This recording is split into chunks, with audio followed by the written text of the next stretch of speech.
The date was June 27th, 1844. And on this date, William Carroll McClellan and his father James shared a most fascinating experience.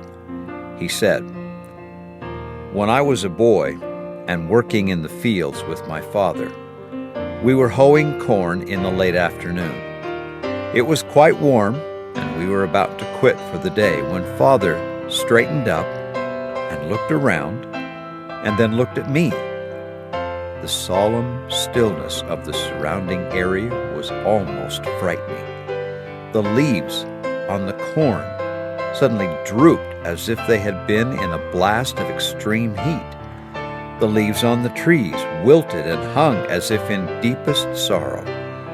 Father looked at me and said, 'Will, something has happened to the prophet.' As soon as the men from the surrounding country could be notified from Carthage, we were told that at that identical time of which I spoke, the prophet Joseph Smith had been killed. That was proof enough to me.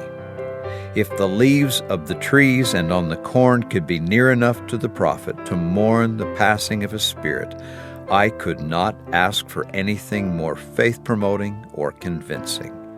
End of quote. It seems to me that there is something special about the testimony and witness of those who saw and knew the prophet Joseph Smith for themselves.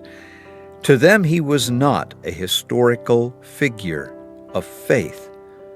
He was a friend, a prophet, and a living miracle. I'm Glenn Rawson, and thank you.